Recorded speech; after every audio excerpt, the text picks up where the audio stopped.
ये जो डिवोटी हैं, आज इन्होंने एक बात बताई, एक अनुभव अपना बताया कि शुरू-शुरू में ना इनकी दुकान अच्छे से नहीं चलती थी। बहुत छोटी-सी एक दुकान थी और ये जो अपना दुकान था उसको ये चलाने की कोशिश कर रहे थे। हुआ भी ऐसे था ना कि इनके घर वालों ने क्या किया था, इनके बड़े भाई को बहुत सपोर्ट किया था। पर जब इनकी बारी आती तो कह दे हाथ खाली है, ऐसा कर देते।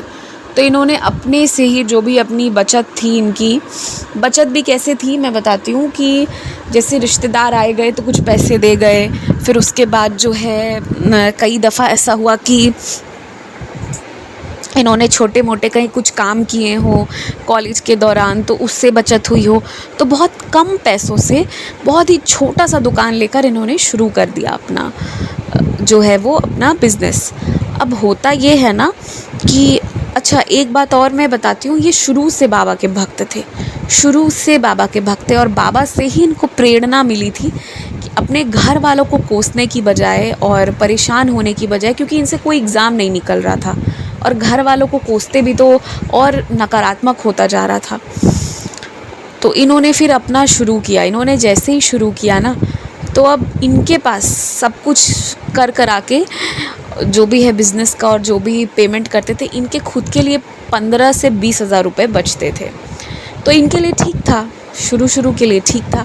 पर अब इसी 15-20 हज़ार रुपये में क्या कर दिया गया ना, इनकी विवाह करा दी गई। इसके बाद इनका रियल स्ट्रगल शुरू हुआ, क्योंकि एक अकेला आदमी के लिए 20 हज़ार रुपये में सर्वाइव करना ठीक था, हो जा रहा था। पर अब 2 जन वही 20 हज़ार रुपये और अब उसमें अपनी वाइफ़ का भी ध्यान रखना, तो अब इनको बहुत ऐसे होने लगा कि अब क्या करें।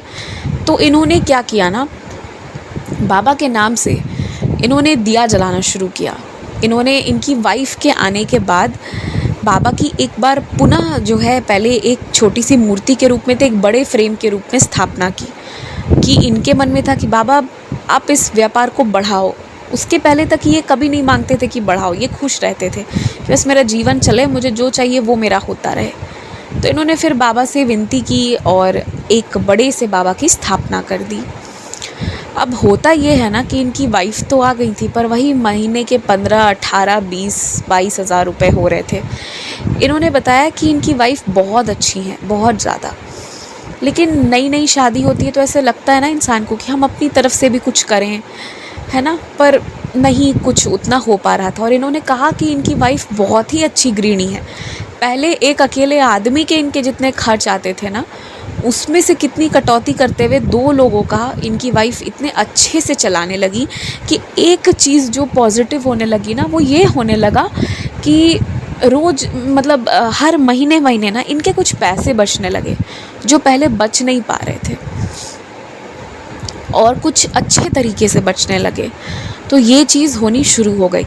लेकिन ना दुकान की स्थिति यही 15, 18, 20, 22, त्योहार होता तो 25, 26, बस इतना ही चल रहा था। अब इतने में बहुत अच्छी और लैविश लाइफ की कल्पना तो नहीं की जा सकती है, पर इनको था कि मुझे खुद भी और मेरी वाइफ़ को भी मुझे अच्छा जीवन देना है। और बहुत रॉयल या कोई 5 स्टार वाली लाइफ नहीं मांग रहे थे, पर एक बेसिक सारी चीज़ें हों, हमें सोचना ना पड़े, वो एक चीज़ ये चाह रहे थे। लेकिन अभी तक तो जो था वो ठीक था, लेकिन धीरे-धीरे क्या होने लगा ना कि जैसे-जैसे शहर डेवलप होता गया, इतने सारी चीज़ें आ गई, तो जो कस्टमर्स पहले इनके पास आते थे उनमें कमी हो गई। अब लोग कम आने लगे और आस ही पास एकदम दुकान सब अपडेट हो गया और इनका पुराना जैसा दिखता हुआ दुकान, तो लोग वैसे भी देख के भी जैसा तैसा दिखे ना, तो लोग नहीं आते हैं। तो अब इनको लगा कि अब मैं क्या करूं? तो इन्होंने कहा कि और इनकी ना मतलब अब तनख्वाह धीरे-धीरे कम होनी शुरू हुई। पहले 20, फिर 18, 15, 12, 13 ऐसे-ऐसे गिरने लगा। लोग नहीं आते थे। आसपास की दुकान शोरूम जैसी शीशे की लगी हुई बड़ी एसी और ये वो लगी हुई, और इनकी दुकान वही टूटी-फूटी हुई लकड़ी जैसी दीवार है, दरवाज़ा है जिससे बंद हो रहा है। लेटेस्ट बिल्कुल नहीं है, सिंपल सा है। तो बहुत दूर से ही देख के लोग नहीं प्रवेश करते थे इनकी दुकान में। इनको समझ नहीं आया कि ये क्या करें। तो ये ना सोच रहे थे कि अब ये बिज़नेस बंद करना होगा या कोई और जगह अब देखनी होगी।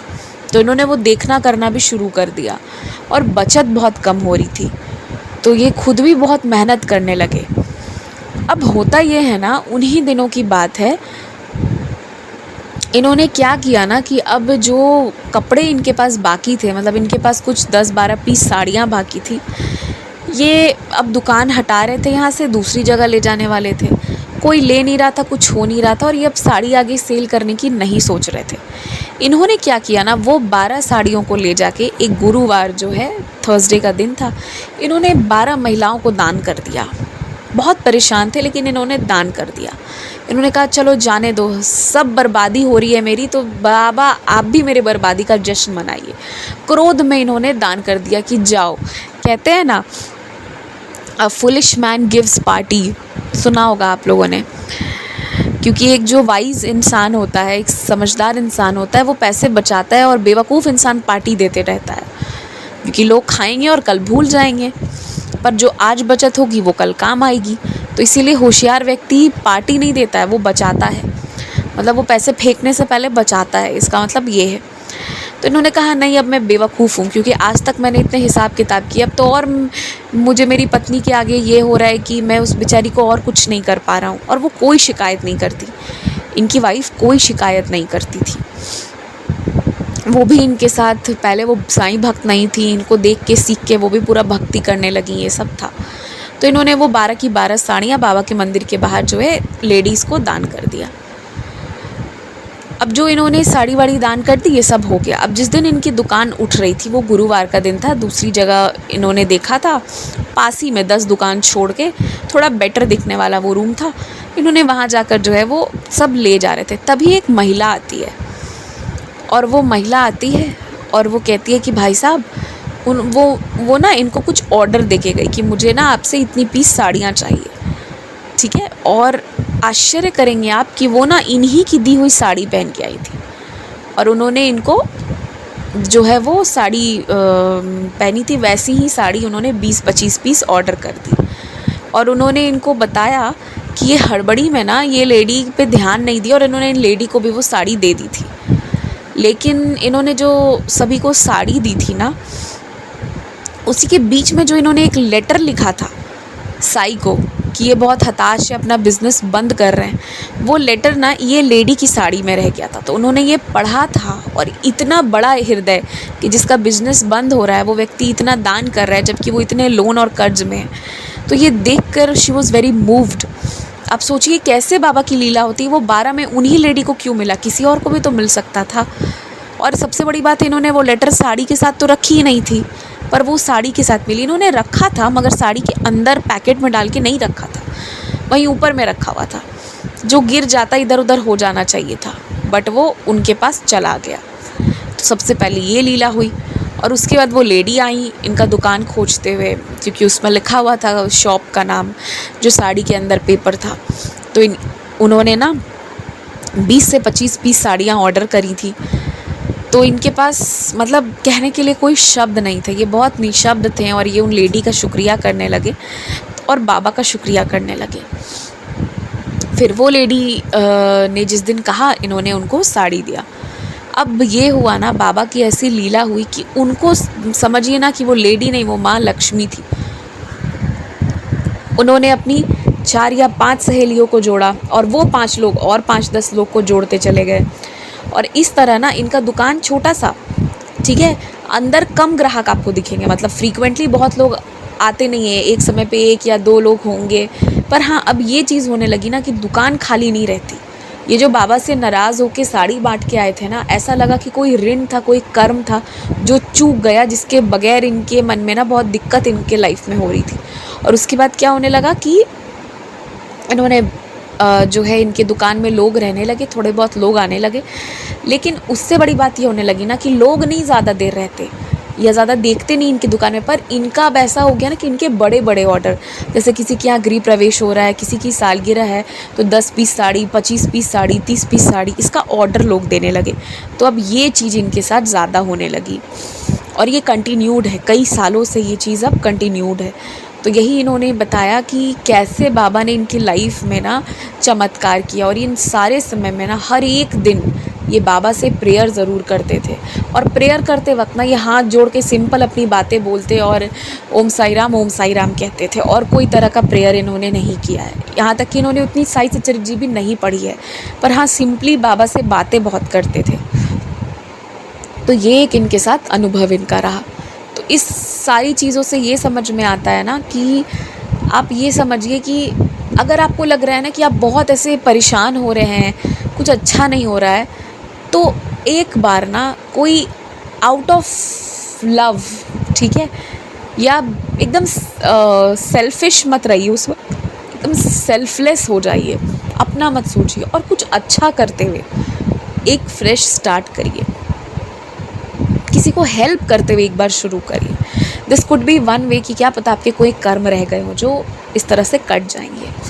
तो एक नई शुरुआत सभी लोग आप लोग करें जो भी डिसअपॉइंटेड हैं, और इस अनुभव से एक शिक्षा लेकर जाइए कि जीवन में कितनी भी कठिनाई क्यों ना है, बाबा को नहीं भूलना है। और बाबा ना कैसे करके बाबा इतने अच्छे लोगों से इनको जोड़ दिए हैं आज के डेट में कि लोग इन पे इतना ट्रस्ट करते हैं कि भैया ये भेज दीजिए, वो भेज दीजिए, और एक भी चीज़ इन्होंने गलत नहीं दिया इधर उधर। और अब इनकी उसी छोटी दुकान को ये बढ़ा भी नहीं सकते, इन्होंने उस दुकान को ही ख़रीद लिया और ये बढ़ाना चाहते भी नहीं हैं, क्योंकि इनका साइड से ही इतना बिजनेस हो गया है, 100 तरह के लोग आते जाते हैं कि अब उसको बढ़ाने का कोई वो नहीं है, तूक नहीं है। लोग बैठने वाले कम हैं और ऑर्डर करने वाले ज़्यादा हैं। तो किसका बाबा कैसे कनेक्शन करा देना, मतलब आप सोचिए कि लोग इनको फ़ोन करके कह जाते हैं कि भैया हम आपको कुछ पेमेंट कर दे रहे हैं और आप 20-20 साड़ी हमको भेज जाना, और ये भेज के आते हैं। इनका वैसा बिज़नेस बाबा करा दिए हैं जो आज के समय में बहुत कम आपको सुनने को मिलेगा। तो बाबा ना कुछ भी कर सकते हैं। मैं एक बात बताती हूँ, आपको लग रहा है कि आप फेल हो रहे हो या कुछ भी, पर देखिए आप बाबा से बात कीजिए, क्योंकि बाबा सच में कुछ भी कर सकते हैं। जहाँ कोई रास्ता नहीं होगा, कुछ नहीं लगेगा। अब आप सोचिए ऐसा होता होगा क्या? ऐसा हो सकता है कि हर हफ्ते 5 लोग का ऑर्डर आ जाए और हर हफ्ते जो है कम से कम 70 से 80 साड़ियाँ बिक जाएँ, हाँ, और दुकान में प्रवेश करने वाले लोगों की संख्या कम, इतने लोग नहीं आते हो, तो बाहर से लोग को देख के लगेगा कि इतना तो रनिंग शॉप नहीं होगा, पर अंदर से कितनी रनिंग शॉप है। तो ये एक स्थिति में लाके बाबा रख सकते हैं किसी को भी, मतलब आप समझिए कि कोई भी तरीके से बाबा कुछ भी कर सकते हैं। बहुत सोचने की आवश्यकता है यहाँ कि बाबा की लीला कैसी हो सकती है और हमारे लाइफ को कितना सुंदर कर सकते हैं, ये हम नहीं सोच सकते। तो इसीलिए मैं आज आप सबसे रिक्वेस्ट करूँगी, जिनको जो लाइफ से एकदम डिसअपॉइंटेड है ना, मेरे कहने पर प्लीज़ एक बार आप ना एक अच्छी शुरुआत कीजिए। मतलब कल तक जो हुआ उसको भूल के एक नई शुरुआत करिए। भूलने का मतलब ये नहीं कि आपको कभी याद नहीं आएगा या कुछ भी, पर अब आपको वही चीज़ को दिन भर दिमाग में नहीं रखना है। अब नए तरीके से काम करना है, पुराने तरीके को हटा के अब नए तरीके से काम करना शुरू कीजिए। और बाबा से ना बात कीजिए, बाबा से कहिए, इनके पास ना हर प्रॉब्लम जो है ना उसका सल्यूशन है। और बाबा अगर कोई प्रॉब्लम आपकी लाइफ में भेज रहे हैं ना, तो वो चाह रहे हैं आप बात करो, सल्यूशन मांगो। बाबा wants you to talk to him. तो आप बाबा से बात कीजिए, आप समय दीजिए बाबा को। आप बाबा को समय देंगे, बाबा आपका समय अच्छा कर देंगे। यही मैंने सीखा है इतने दिनों में, अपनी लाइफ में भी और औरों की लाइफ से भी। जय साई राम।